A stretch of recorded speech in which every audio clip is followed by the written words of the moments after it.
Está aquí el Padre José de Jesús Aguilar Valdés, la voz amable de la radio. La voz amable de la radio. Esto es En tu Camino, en tu Camino, en tu Camino.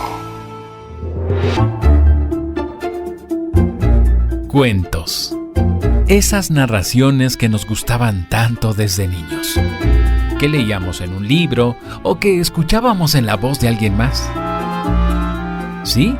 Esos breves cuentos que encierran muchas historias, hoy nos dejarán un mensaje y una enseñanza de vida. Ya está aquí el Padre José para compartirnos estos cuentos para reflexionar.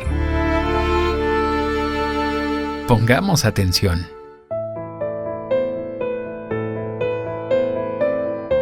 ¿Qué tal, amigas y amigos? Bienvenidos una vez más a este programa que, como ustedes saben, hacemos a través de un gran equipo con mucho cariño para cada uno de ustedes. Agradezco siempre su atención y ya desde ahora te recuerdo que tú nunca estás solo o sola. ¿Por qué? Porque de una o de otra manera Dios siempre está en tu camino. Y la manera en la que puede estar es a través de las ideas. Estas ideas que nos vienen a partir de una reflexión, de una historia, de un encuentro con alguien, de alguna lectura. Porque finalmente las ideas, los pensamientos se van convirtiendo en acciones. Ideas negativas nos llevan a acciones negativas. Ideas positivas, esperanzadoras, nos llevan siempre a una vida de muchísimo mayor servicio, de muchísima mayor entrega y, por supuesto, de un profundo desarrollo espiritual y psicológico. Y vamos a continuar con el tema de la responsabilidad que iniciamos en el programa anterior. Nuestro primer cuento se llama El pequeño héroe de Holanda. Y bueno, es un cuento tradicional precisamente holandés.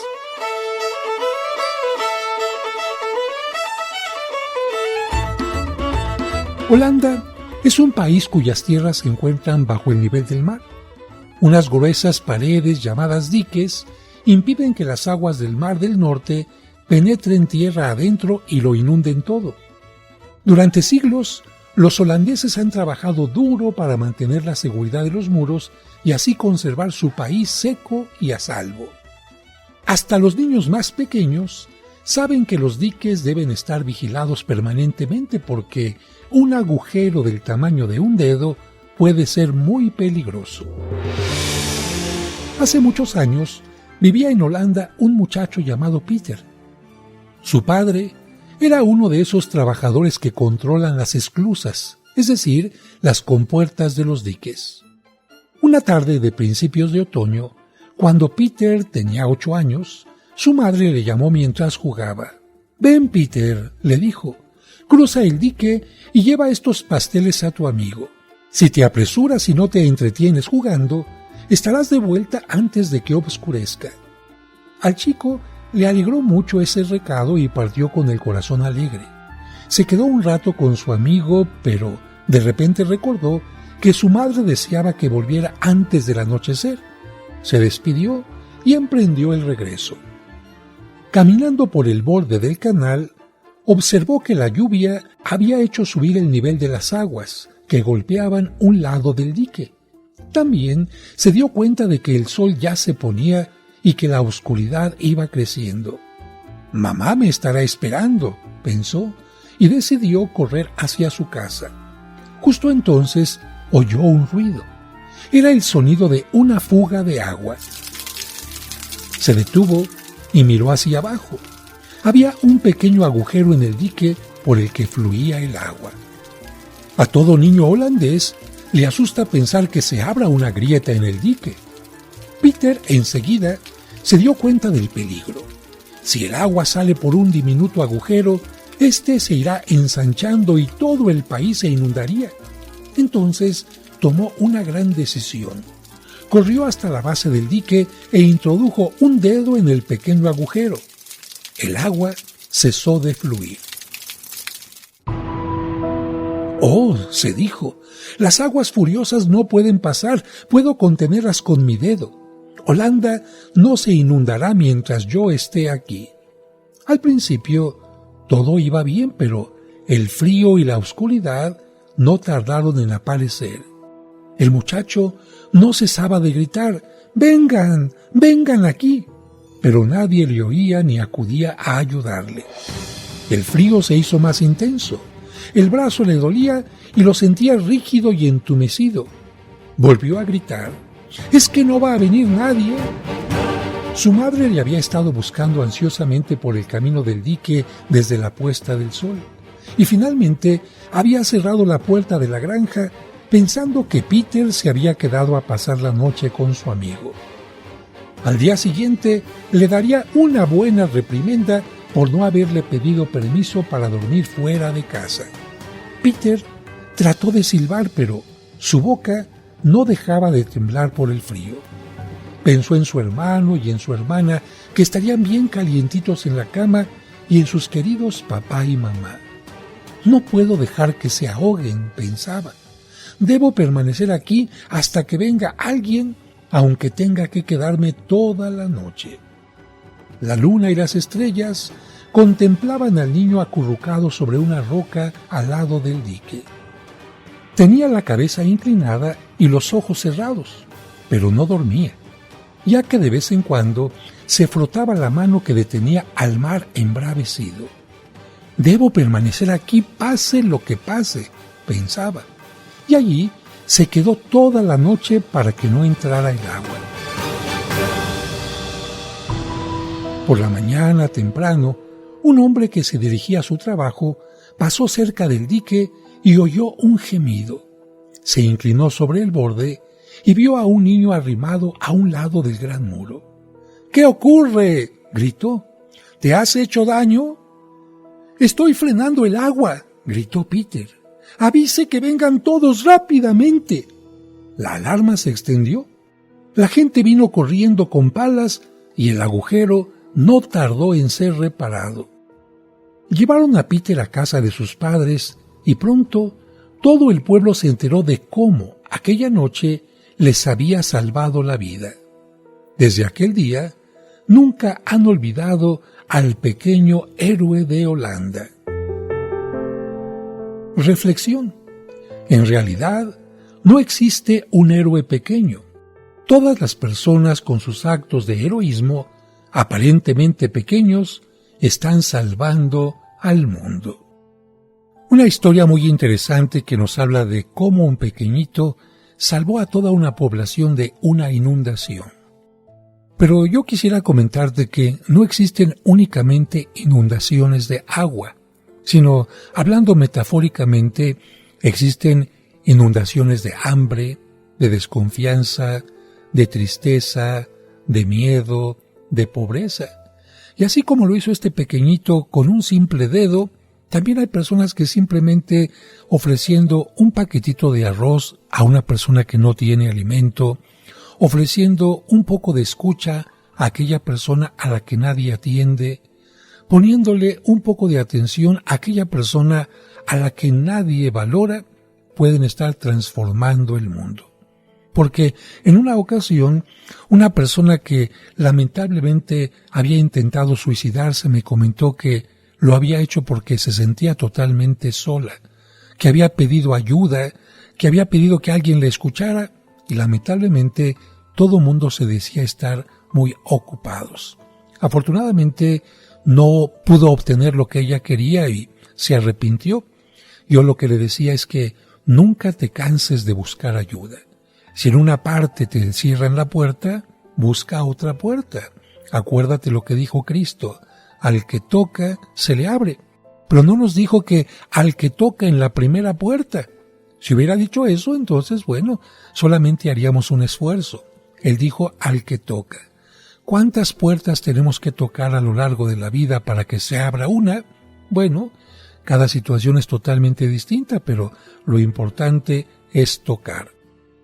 Y a propósito de este cuento, yo sé que tú que me estás escuchando, eres de esas personas que, como el pequeño Peter, a través de ayudas pequeñitas vas transformando la historia de este mundo. A través de simplemente ser honesto en tu trabajo, a partir de simplemente educar a tus hijos de la mejor manera, tratar de perdonar a tu pareja, tratar de llegar a un entendimiento cuando peleaste con alguna persona. Precisamente estas son las pequeñas acciones que impiden que existan inundaciones de egoísmo, inundaciones de enojo, de rencores, de problemas a nivel mundial, y que en su lugar vaya existiendo, vaya naciendo, se vaya creando lo que Cristo llamó el reino de los cielos. Cada vez que decimos en el Padre Nuestro, venga a nosotros tu reino, no solamente estamos diciendo una oración, sino también estamos haciendo el compromiso de que a partir de pequeñas o grandes obras, que a partir de palabras, de compromisos, esta sociedad, este mundo que Dios ha puesto en nuestras manos, se vaya transformando.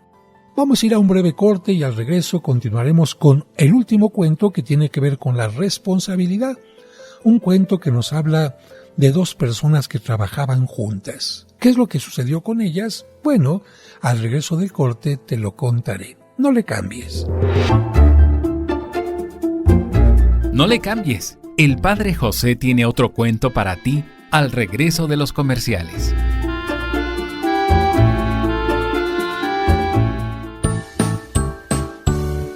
¿Deseas comprar el extracto de agave Mimex? Informe sobre costos y envíos al 55 55 66 77 44 de 9 de la mañana a 7 de la noche todos los días de la semana. Mimex, Mimex, Mimex, aliméntate con Mimex. Aviso de funcionamiento COFEPRIS número 001319. Un programa para encontrar la meta. En tu camino. ¿Ves qué rápido volvimos? Sigamos escuchando estos cuentos para reflexionar.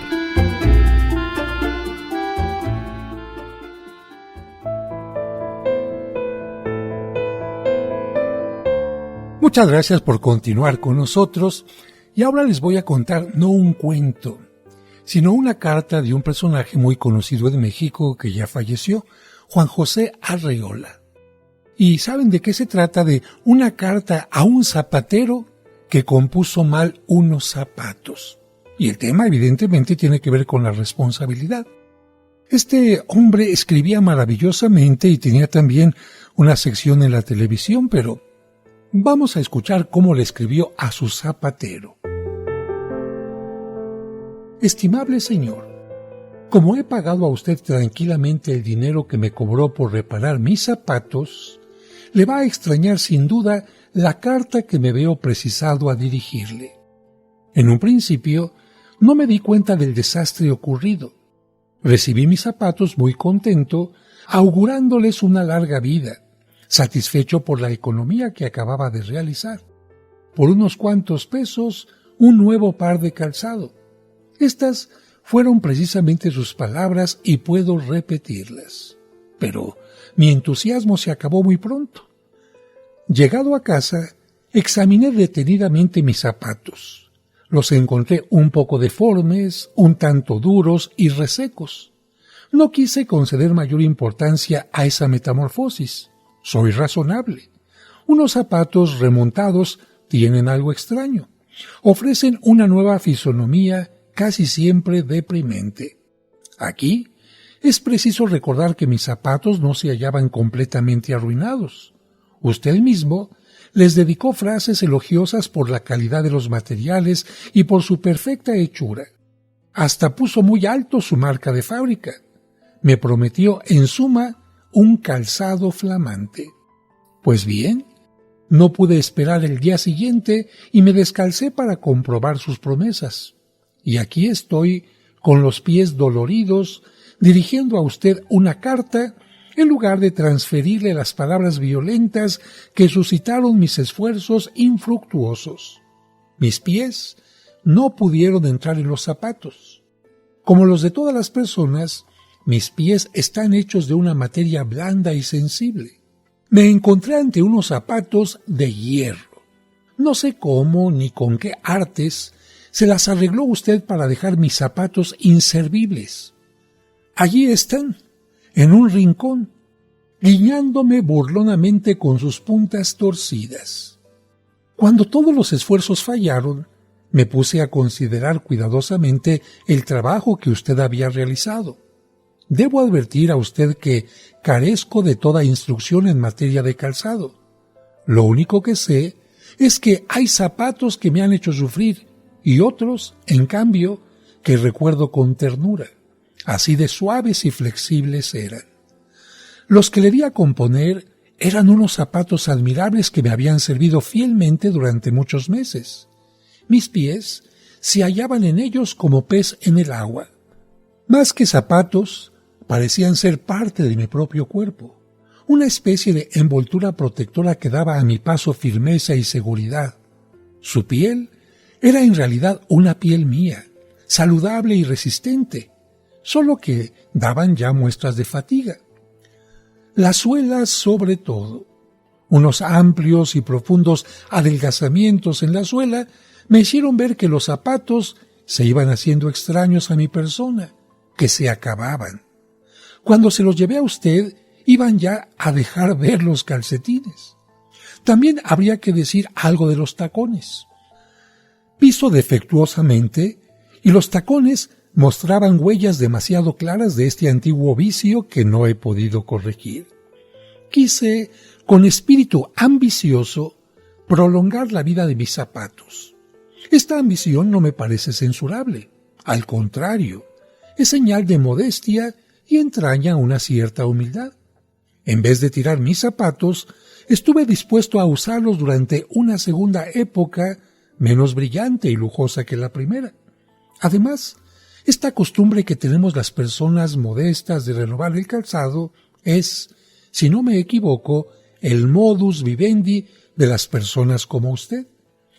Debo decir que, del examen que practiqué a su trabajo de reparación, he sacado muy feas conclusiones. Por ejemplo, la de que usted no ama su oficio.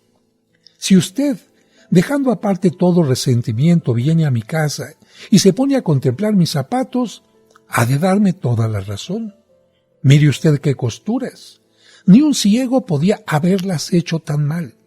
La piel está cortada con inexplicable descuido. Los bordes de las suelas son irregulares y ofrecen peligrosas aristas. Con toda seguridad, usted carece de hormas en su taller, pues mis zapatos ofrecen un aspecto indefinible. Recuerde usted, gastados y todo, conservaban ciertas líneas estéticas. ¿Y ahora? Pero introduzca usted la mano dentro de ellos. Palpará usted una caverna siniestra. El pie tendrá que transformarse en reptil para entrar. Y de pronto, un tope, algo así como un quicio de cemento poco antes de llegar a la punta. ¿Es posible? Mis pies, señor zapatero, tienen forma de pies. Son como los suyos, si es que acaso usted tiene extremidades humanas. Pero basta ya. Le decía que usted no le tiene amor a su oficio, y es cierto. Es también muy triste para usted y peligroso para sus clientes, que por cierto no tienen dinero para derrochar. A propósito, no hablo movido por el interés. Soy pobre, pero no soy mezquino. Esta carta no intenta abonarse la cantidad que yo le pagué por su obra de destrucción. Nada de eso. Le escribo sencillamente para exhortarle a amar su propio trabajo. Le cuento la tragedia de mis zapatos para infundirle respeto por ese oficio que la vida ha puesto en sus manos. Por ese oficio que usted aprendió con alegría en un día de juventud. Perdón, usted es todavía joven. Cuando menos tiene tiempo para volver a comenzar si es que ya ha olvidado cómo se repara un par de calzado. Nos hacen falta buenos artesanos que vuelvan a ser los de antes, que no trabajen solamente para obtener dinero de los clientes, sino para poner en práctica las sagradas leyes del trabajo. Esas leyes que han quedado irremisiblemente burladas en mis zapatos. Quisiera hablarle del artesano de mi pueblo que remendó con dedicación y esmero mis zapatos infantiles, pero esta carta no debe catequizar a usted con ejemplos. Solo quiero decirle una cosa.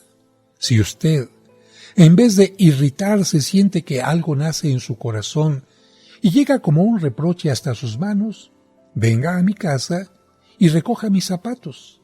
Intente en ellos una segunda operación y todas las cosas quedarán en su sitio.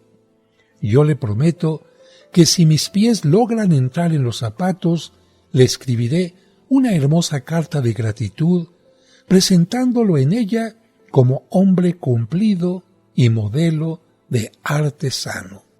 Soy sinceramente su servidor.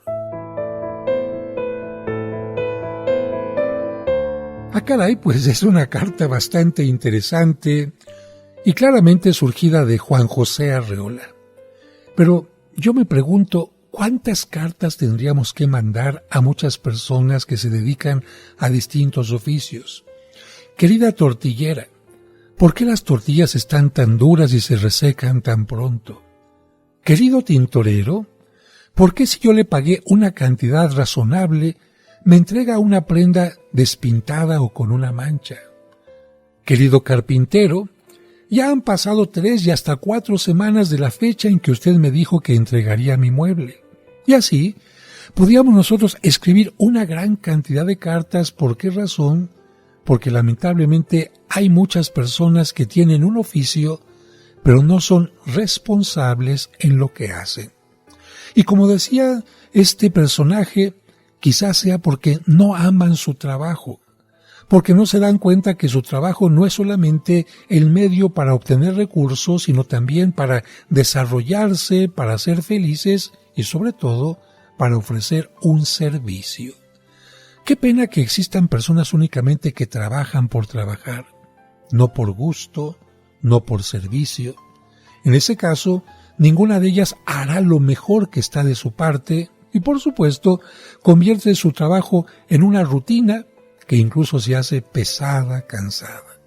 Hay personas que se levantan y dicen desde que se están levantando apenas, cochino trabajo, y uno dice, ¿cómo es posible? ¿Maldecir su propio trabajo? Yo creo que esto no es correcto. Quizás alguien por enojo, por enfado, porque le caemos mal, nos pueda maldecir. Pero nosotros maldecir ese trabajo que nos ofrece beneficios, ese trabajo con el cual podemos tener un alimento para llevarnos a la boca, una casa donde vivir, maldecir un trabajo que nos da la oportunidad de encontrarnos con otras personas y sobre todo decirle a Dios gracias por las manos, los pies, la lengua, la inteligencia, la memoria, la sabiduría, la experiencia y todo lo que Él nos da. A mí me parece que ser agradecidos es muy importante y sobre todo a aquel que nos da absolutamente todo. Por otra parte, valorar el trabajo y utilizarlo como un servicio es algo que nos va a dar siempre mucha alegría, mucha paz y también la forma de enorgullecernos por lo que hacemos. Pero vamos a un breve corte y regresamos enseguida. Cuentos para reflexionar. En tu camino, un programa para encontrar la meta.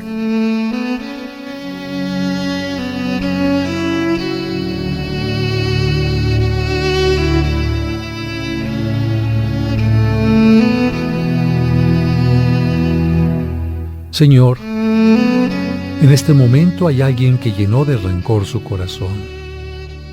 Ayúdale a comprender que el rencor es como veneno que destruye. Te pido que les ayudes a perdonar a quien reconoce su error y le den una nueva oportunidad. Amén.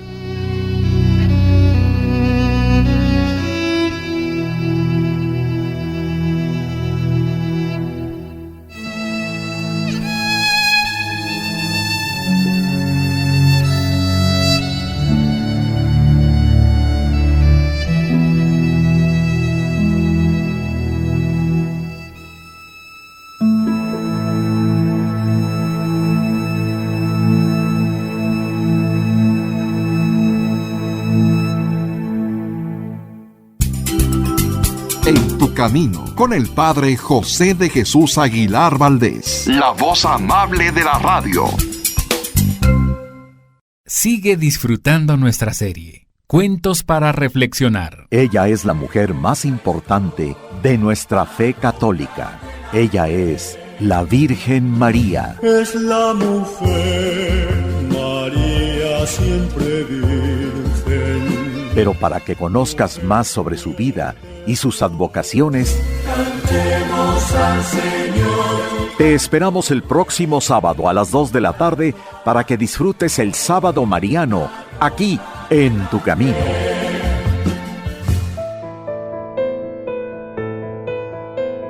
Muchas gracias por continuar con nosotros.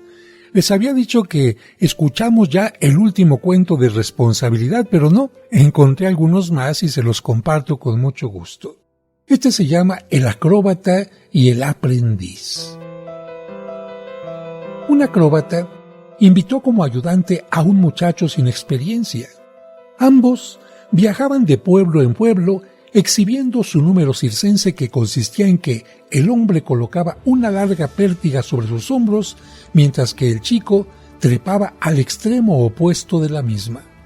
Las cosas marcharon bien durante algún tiempo, hasta que en cierta ocasión estuvieron a punto de tener un percance del cual finalmente el joven pudo salir ileso.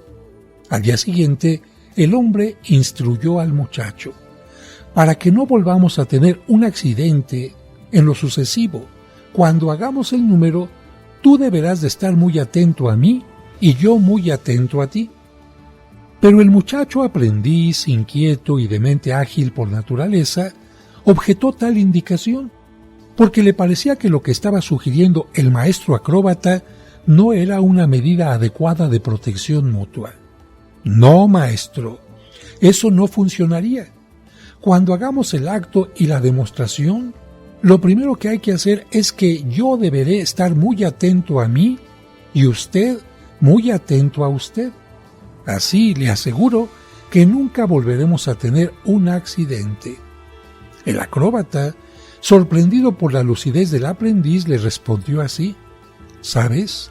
Tienes razón, pero creo que lo mejor será hacer una combinación de ambas ideas. Hagamos cada quien lo suyo con la máxima atención y también mantengámonos atentos mutuamente. Reflexión. La regla de oro es: cada uno debe estar atento a su tarea y a la vez cuidarse en forma recíproca. Si uno falla, todo falla. Esta historia nos hace entender claramente que el bien de uno es el bien de todos, o mejor dicho, que el bien de uno debería de ser el bien de los demás. Si uno únicamente pone atención en el otro y descuida lo que está de su parte, las cosas están mal. Pero si también una persona solamente pone atención en lo suyo y descuida lo demás, todo está mal. Y el mejor ejemplo de esto es la propia familia. El padre no puede poner únicamente atención en él, tiene que poner atención en la esposa y en los hijos. La esposa hacer lo mismo, y también los hijos. De hecho, muchos problemas en las familias surgen porque los hijos piensan únicamente en ellos. Yo quiero estar bien, yo quiero tener todo. Muy bien, ¿y qué es lo que pasa con papá y mamá? En el momento en que te preocupes por ellos, que veas que también ellos tienen necesidades, ilusiones, deseos, proyectos, las cosas van a estar mucho mejor. De hecho, cuando yo celebraba la misa de los 3 años, porque en una parroquia en donde estuve era muy frecuente la presentación de las niñas y niños que cumplían 3 años, siempre les decía esto: lo mejor que puede hacer un padre por sus hijos es amar a su esposa.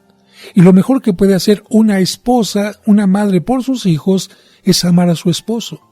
Porque si ambos se aman, si ambos se cuidan, si ambos se respetan, si ambos se ayudan, ¿qué es lo que va a pasar con los hijos? Ellos van a estar beneficiados.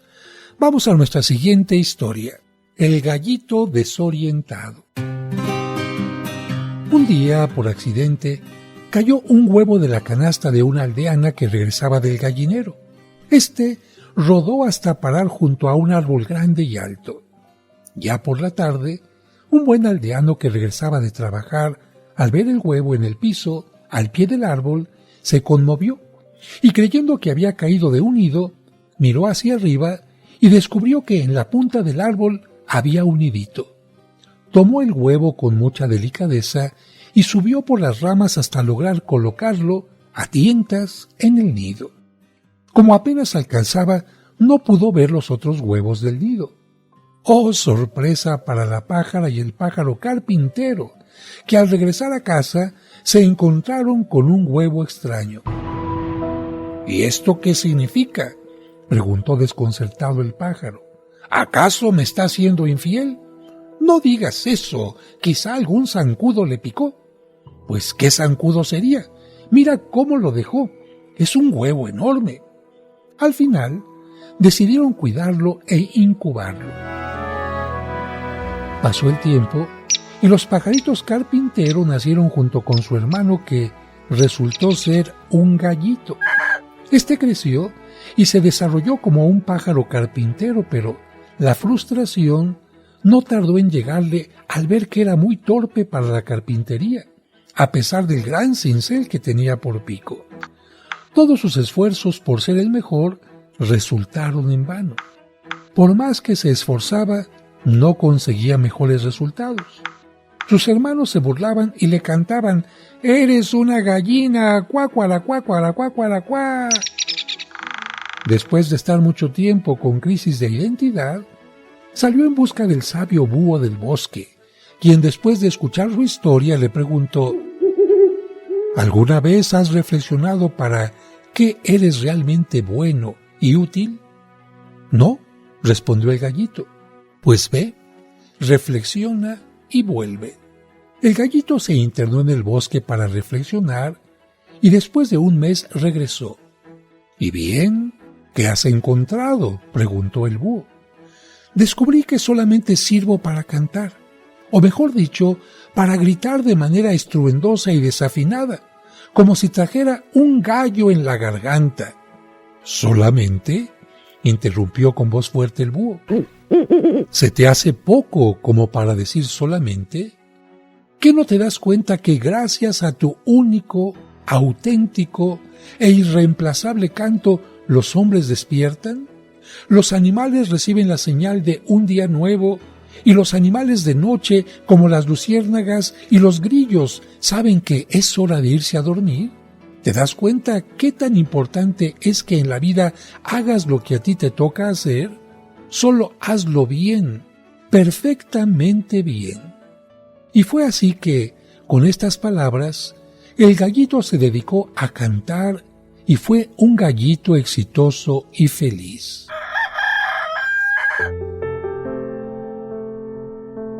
Reflexión: haz bien lo que te corresponde. En una orquesta, cada quien toca su instrumento a la perfección y en completa sincronía. Y bueno, esta historia me hace pensar en aquellas mamás a las que se les ocurre que a ellas les toca hacer lo que les toca a los hijos. Y creo que no solamente están haciendo algo equivocado porque les están haciendo crecer en baja estima. ¿Por qué en baja estima? Porque si a un niño le hacen todo, el niño nunca va a sentir orgullo de lo que hace. Nunca va a sentir que está creciendo, que está aprendiendo, que está mejorando. ¿Cómo se va a sentir orgulloso de algo que le hace el papá o la mamá? Y esto hace que el niño a la larga crezca con baja estima. Pero también el hecho de que el papá o la mamá le haga todo a los hijos los hace irresponsables. ¿Quién va a levantar la ropa? Ahí está mi mamá. ¿Quién va a llevar la ropa donde se pone para lavar? Ahí está mi mamá. ¿Quién va a recoger el plato de la mesa? Ahí está mi mamá. ¿Quién me va a dar dinero cuando sea joven? Ahí está papá o mamá. Y esto hace que las personas crezcan en una forma irresponsable. Mamá, papá, haz lo que a ti te toca, pero no hagas lo que le toca a tus hijos. Esposo, esposa, haz lo que te toca a ti, pero no hagas lo que le toca a tu pareja. Claro, hay ciertas excepciones. Padre, es que mi pareja está en este momento enyesada, tuvo un accidente. Ah, bueno, en ese caso, apóyale porque las circunstancias lo requieren. Es que mi abuelito ya es muy mayor y no puede partir la carne. Perfecto. Se entiende que se trata de una excepción y en esos casos siempre podemos ser serviciales. Pero recuerda, nunca hagas lo que a otra persona le toca. Mejor sé responsable en lo tuyo. Vamos a ir a un breve corte y regresamos enseguida. No le cambies. El Padre José tiene otro cuento para ti al regreso de los comerciales.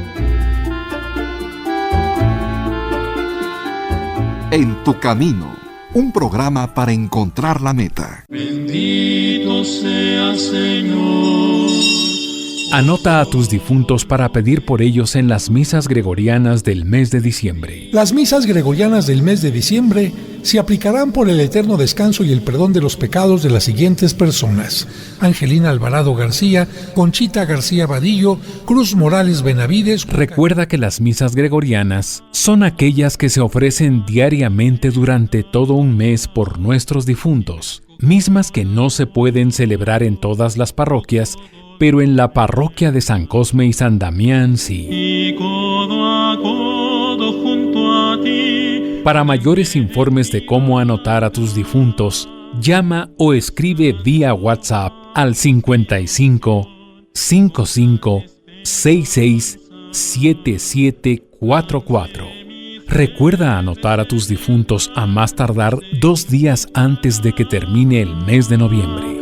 Y donde no había nada, pesqué en abundancia.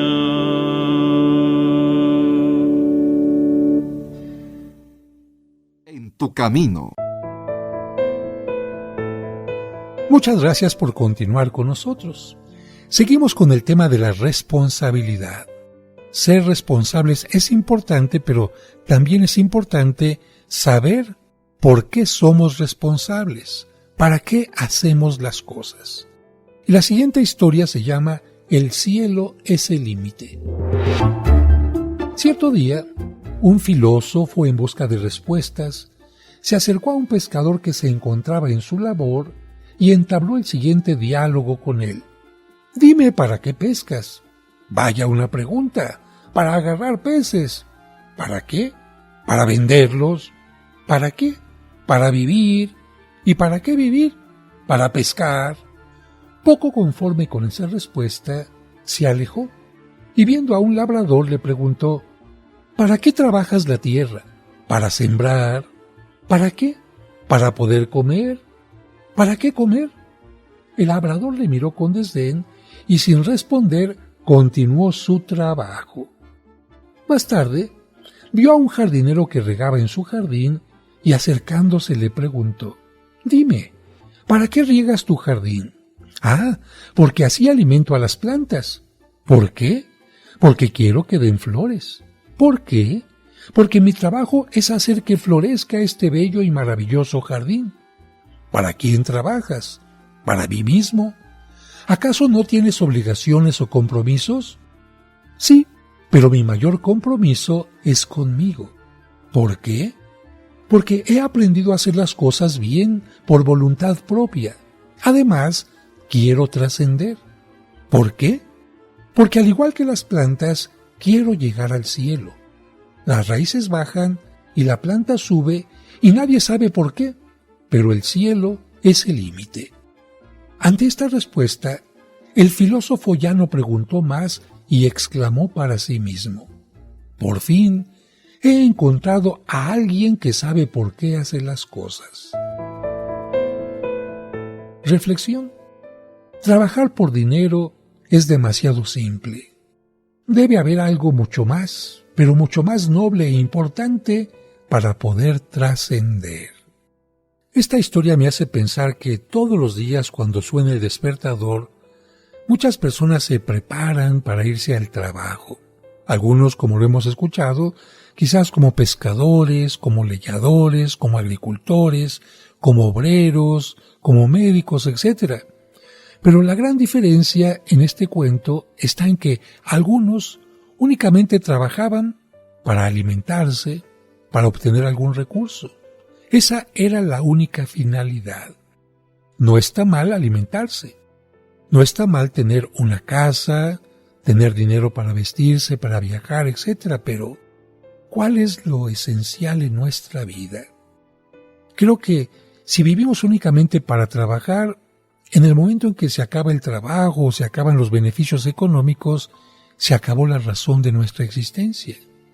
Y yo creo que el ser humano está llamado a trascender, a hacer que su trabajo le permita trascender, no únicamente tener recursos materiales.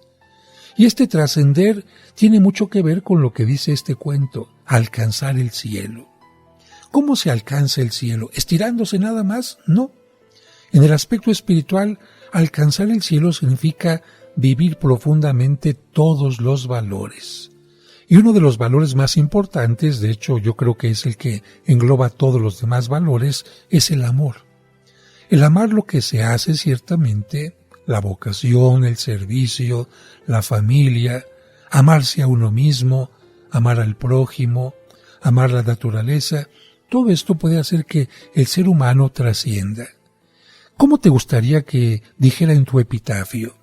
Fulanito de tal vino al mundo y trabajó, o fulanito de tal vino al mundo y trascendió. Yo creo que esto es lo más importante, trascender. De hecho, en una ocasión ya les conté una historia de un trabajador que estaba tan obsesionado por su trabajo que cuando no llegaron los 5 camiones que él esperaba para su empresa, le dio un paro cardíaco y él sintió cómo caía al piso y veía cómo se acercaban a ayudarlo, cómo lo llevaban al hospital y de repente también él mismo veía cómo lo ponían en un ataúd y lo llevaban a sepultar. Veía también cómo al regresar a casa su esposa y sus hijos estaban llenos de tristeza y hasta el perro lo extrañaba y se echó allí en la puerta esperando que regresara su amo. Pero, ¿qué pasó en el trabajo? En el trabajo, al día siguiente, ya estaba otra persona ocupando su escritorio. Sí, a una persona quizás la puedan suplantar muy fácilmente en el trabajo, de un día para otro, de una hora para otra, y en cambio, en la familia, esa persona es totalmente insustituible. Por esta razón, si tú te dedicas únicamente al trabajo, creo que está bien, pero no es lo mejor, no es lo más excelente. Hay que tratar de darle a la vida un sentido mucho más amplio. Seguramente que con esta historia, tanto a ustedes como a mí, nos queda muy claro que el final de esta persona podía haber sido totalmente distinto. Si ella hubiera tenido más cuidado en lo que hacía, amor al trabajo, pero también amor a sí misma, las cosas hubieran sido totalmente distintas. Seguramente hubiera alargado más su vida, habría gozado más a su esposa, a sus hijos, habría conocido más lugares, habría gozado del cine, del teatro, de un sabroso helado y de muchas cosas más. Lamentablemente, el trabajo, cuando es lo más importante en nuestra vida, se convierte en un antivalor. Porque recuerda que las cosas buenas, aún cuando se hacen en exceso, se convierten en antivalores. El trabajo es un valor, pero cuando exageramos en esto se convierte en un antivalor. Y a propósito de esto, voy a contar la última historia del día de hoy. Seguiremos en los siguientes programas hablando de cuentos, de historias, de Había una vez, pero el día de hoy terminaremos con este. Y se llama Control de Calidad Celestial. Creo que se entiende perfectamente lo que es un control de calidad.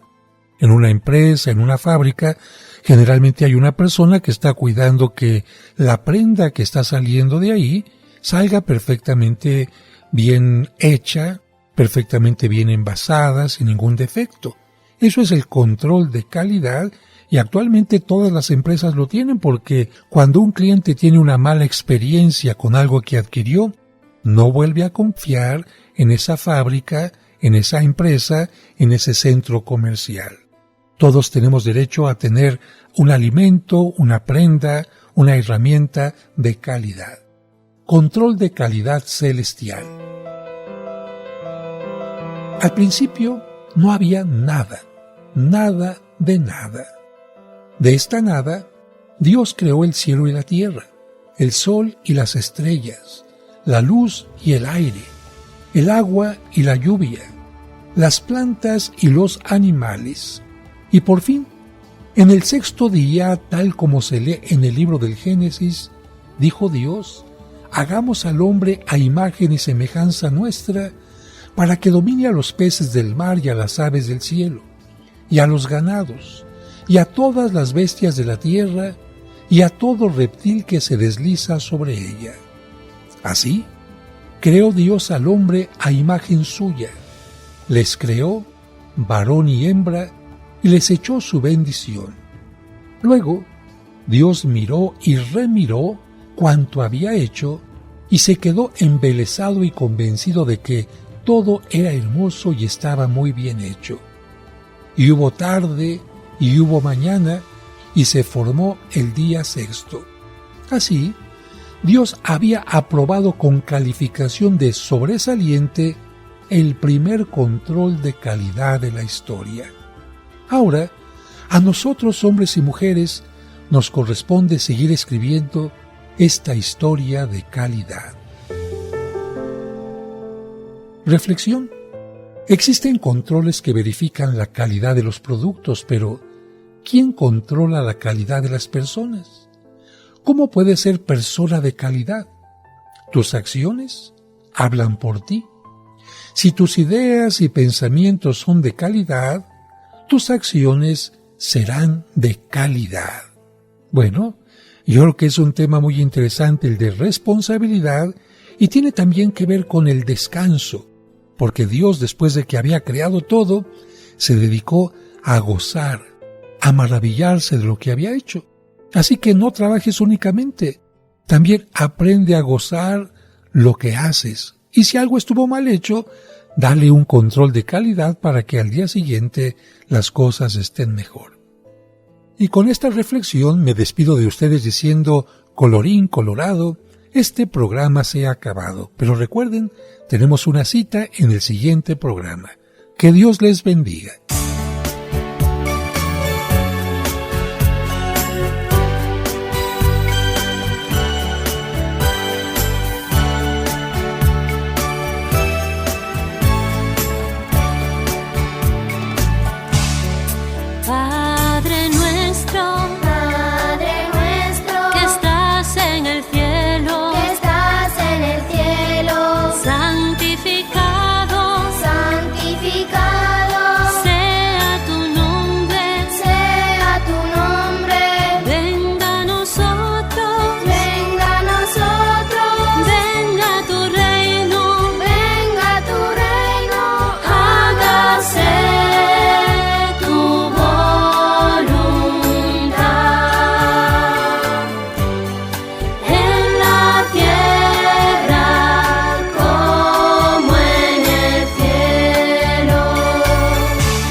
En tu camino, un programa para encontrar la meta.